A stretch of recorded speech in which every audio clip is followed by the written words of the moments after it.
Hello everybody, welcome back to another video. My name is Kayla Rundle. I've gotten so many requests for this video. I get DMs all the time, so here I am fulfilling everybody's needs. Today I am back in the Camaro, and if you're wondering what this is behind me, this is not for the video, but I moved my sub to the back seat since my battery has been dying, so this is my giant subwoofer so I can jam out when I'm driving, you know? Anyways, so I am going to teach you guys how to drive manual. If you guys are professionals or whatever, you can watch this video. Just don't judge me because, you know, I'm not a professional either. This is based off of experience and everything I've learned so far. So hopefully this can help for those of you that, you know, are just getting into driving manual or want to drive manual someday. I remember when I started driving manual, I literally looked up every single video I can on how to drive manual because no matter how many videos I watched, it still didn't make sense to me. So I'm going to just throw in a few tips in there that I learned that nobody ever told me that helped me out the most and literally changed my life once I figured out these few things. So stay tuned for that. Anyways, so I'll get started with the video. First things first, when you get a manual car, it can get really scary. I get absolutely terrified when I first started learning. Sometimes the fear gets to me. Say, first of all, figure out a way to calm yourself down, because that was the biggest problem for me. I'd be really scared, timid, and I would just floor it and freak out. Anyways, it's basically the same thing as an automatic. The only difference is that you do have to switch gears, and that's really the only difference. It's quite simple. You drive the same, you steer the same. Some people start driving manual and forget that they have to steer the car. There is a lot going on, but it's pretty simple overall, and you will get used to it. In the beginning, you will suck. It took me months to figure out, but if you look at it from an outer perspective, everybody had to learn how to drive manual at one point, so you're not alone. So I'm in the interior of my Camaro. The car is currently off. I'll show you guys how to start that in a second. But I wanted to talk about the dashboard and what these things mean. When you're driving an automatic, sometimes you don't even look at these, to be honest, because you don't really need to necessarily, except for the speed. This car, it'll show you once the car turns on, but I have the heads-up display, so it shows you the speed here. So I never necessarily look at this one because I don't really need to, because it's easier for me to see the speed as I'm driving right here, because that's where I'm already looking. The most important gauge when you're driving manual is this one right here, which is the RPM gauge, which is revolutions per minute. You can see how it comes in numbers, like 1 through 9 on this. And different cars will have different numbers. Each car has different numbers. You'll see this red line right here. That red line is called a red line, and your goal is to not really hit that, especially when you're beginning. A lot of racers hit red line, or you can get kids in your car that go wop, wop, wop, wop, wop, on red line or wherever they want. But don't worry about that. You just don't want to hit that. If you get really close to red line, all that means is that you need to shift up and go to a higher gear. If you do hit red line, your car could possibly get damaged. I just want to stay away. It's really bad things. High RPMs are really bad for the car. That just means you have to shift to avoid those issues. Let's start the car up. To do that, you do have to take a few extra steps. You can't just press the on button like in an automatic. So first things first is, so this car right now, the way it's set up, where I have it parked, I have it in gear. So you want to put your foot on the brake pedal and engage the clutch every time you want to take it out of gear. So the clutch is in, and that means I can take it into neutral. And then once it's in neutral and your foot is still on the brake, you can release the clutch. It's not going to do anything, especially with the car off. To know you're in neutral, you can actually shake this without having your foot on the clutch. But when you're in neutral, that's how you can tell. It's the loosest place to put it. And this is the e-brake. You kind of want to keep the e-brake on while you start the car, because this is just a safety so the car doesn't move. Sometimes e-brakes fail. That's actually how I hit my front carbon fiber splitter. It rolled because my e-brake doesn't really work, so that's why I always park my car in gear. It's just for the extra safety and protection. To get the car started, you need to find your keys. And you put it in here. And when you go to start the car, if you don't have, you know, you could put your car in neutral. If you just turn the key, it's not going to start. And the Camaro tells you right here, press clutch to start engine. I didn't have my foot on the clutch. So again, put your car in neutral, put your foot all the way down to the floor. You're going to have to press harder than you think. Some people press this hard. Actually, mine has a spring for a modified car. push it all the way, foot on the brake always, even in automatics, just to be safe, and start the car. Let's go get that cold start.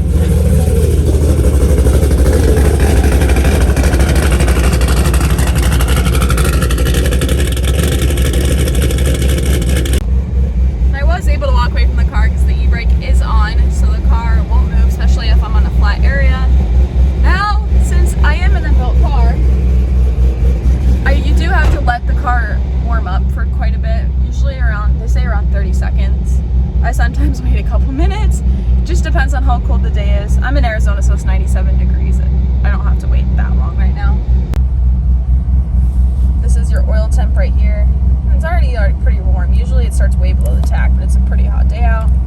And yes, my tire pressure sensor is on. That's because I do not have sensors in my tires, but don't worry about that. And that brake button means my e-brake is up, so it's telling me to turn that off. And these in the Camaro are just different gauge sets. It tells you just how it's going. Every time I get in the car, I do check this. I make sure my oil pressure is at a good stage. You don't want it to be 0 because there could be a giant oil pedal at the bottom of your car.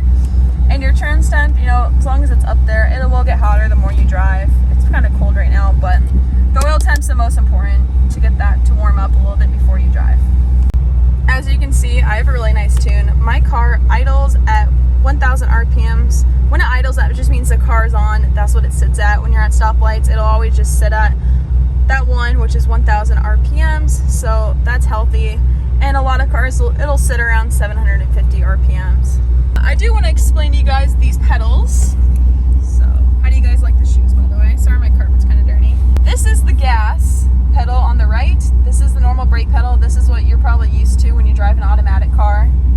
Then you have the clutch pedal right here, which is the longest pedal. You push that all the way to the floor. It's called the dead pedal or the footrest. This is meant for your left foot when you're not using a clutch. You want to put your foot there to rest. You don't want to like keep it in the way, because you know, sometimes when you're moving your feet around a lot, you can get snagged with the other things. You always start with your right foot on the brake and your left foot on the dead pedal, and when you want to use the clutch, that's when you press it and release it, and then when you're going to drive, you keep it on that left side. This car, I have 6 forward gears. Cars will have between 4 to 7 gears here, and we do not, when people say they have like a 6-speed or 5-speed, they're talking about the forward gears. They're not talking about reverse, so you don't include that when you're saying that. This car has 6 gears. The 6th gear is usually for, you know, when you're just cruising. It doesn't really have much power or anything. The most important gears are the first 5. The 6th is just a gas saver.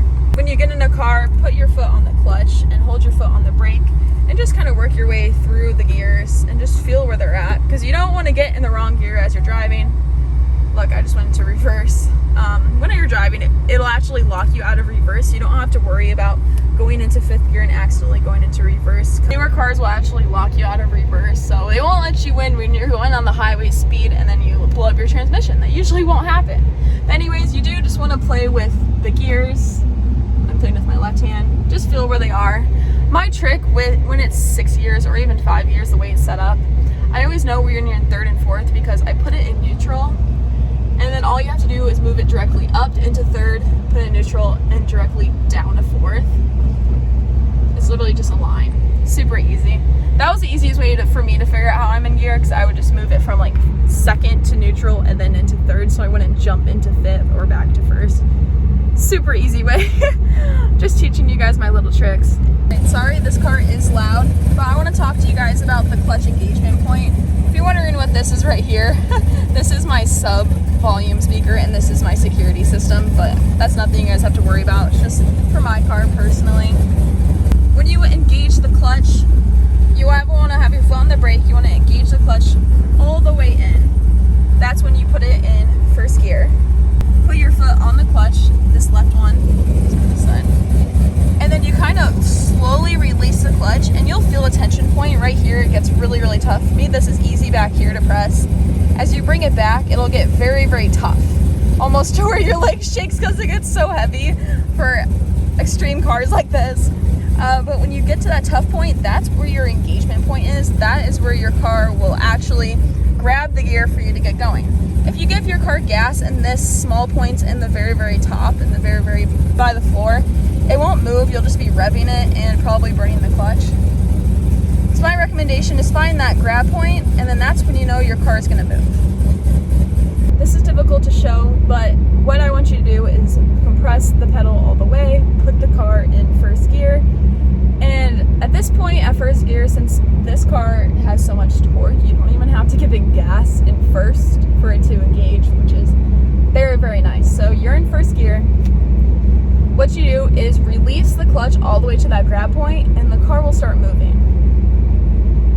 And now the car will start inching. I didn't even give it gas yet. I completely released the clutch. Now I can give it gas so my car doesn't bog out and you can get moving. People always said to me that you have to give it an even amount of gas and clutch when I first started driving manual. That is what messed me up the most. I could not figure it out, but I would just constantly give it too much gas. I would constantly give it too much pedal. I would stall the car. I could never figure out the sweet point. So my recommendation is find that tough point. Every single car has that tough point on the clutch actually. That's the easiest way to change between cars when you're learning different cars, or if you want to drive your buddy's car. Just get in that car before you start it, find that tough point in the clutch, and then they'll probably think you're professional because you know exactly where that is. I'm taking you guys to Starbucks to get out of my neighborhood because I'm filling my entire neighborhood with gas smell right now. Like, I can even hardly breathe. But the best way I can explain of when to shift to second, after you already figure out first gear, you hold it at that engagement point, give it a little bit of gas. When you release it, once you get going, you kind of get confused on where to shift. Some people always talk about like, oh, shift at this RPM. You have to shift at 3,000. You have to shift at 2,500 or 2,000, whatever the car prefers. The easiest way to know is to listen. I always drove with my windows down. You can hear when the car starts screaming a little bit, and that's when to shift.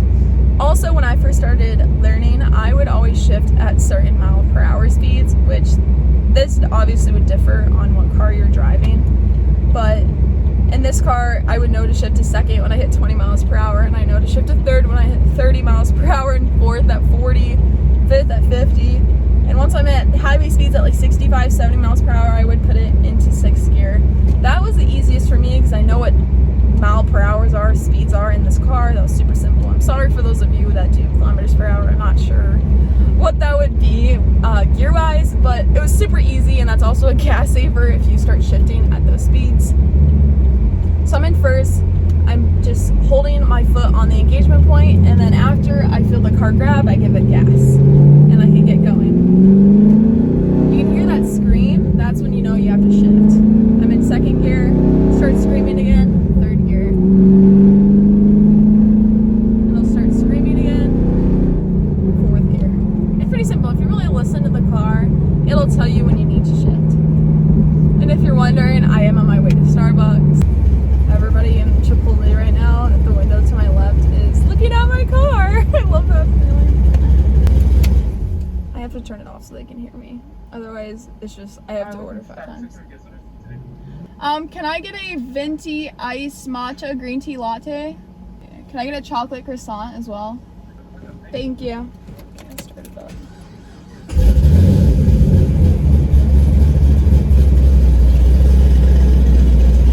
This car's so loud, I literally have to shut it off in the drive-thru, otherwise I can't hear anything.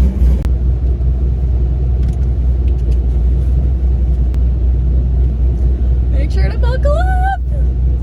Okay, first gear, clutch all the way in.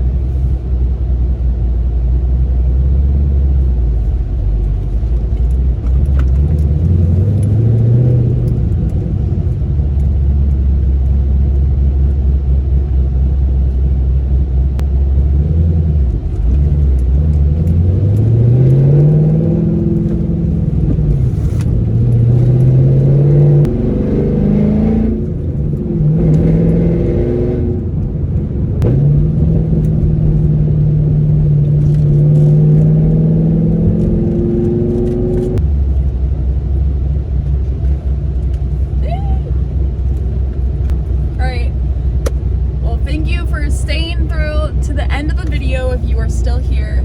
Lastly, I just want to show you guys how to shut off the car properly, how to park it. You don't want your car rolling away from you. I know automatics will hold the transmission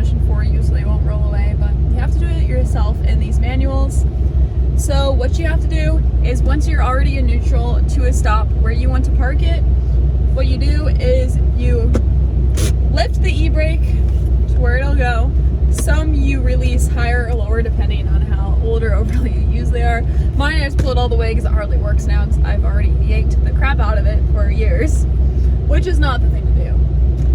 But pull up the e-brake, but you don't want to trust the e-brake with your full trust because the car could still roll away depending on how old the e-brake is. So you do want to put the car in gear, so engage the clutch all the way. You can see my leg, using my leg all the way to push it down to the floor. Put the car in gear. I like to put it in reverse, so it holds it the best for me. And I've heard for old school cars, for some reason, parking in reverse is like the only locked out gear. If you keep it in first, like robbers, whatever, can easily pull it out. When your car's in reverse, you have to turn it on to release it from that gear. So put the car in reverse, put your e-brake up, and then from there you can shut off your car. The car shakes till it stops. Release the clutch, release the brake, and you're ready to exit the car. Well, that concludes the video, everybody. I just want to say thank you again for tuning in to this week's video. I hope you guys enjoyed it. I hope this helped for you guys that don't know how to drive manual or hoping to learn. And hopefully it was a little bit entertaining for those of you who already know how to drive manual and just want to see me drive, I guess. But anyways, if you guys don't know already, go check out my Instagram and TikTok and all my social medias. Everything is Kayla Rundle, of course. You guys know I love you guys. I hope you have an amazing day or night or whatever time it is, wherever you are. I love you guys, and I will see you guys in the next video. Bye.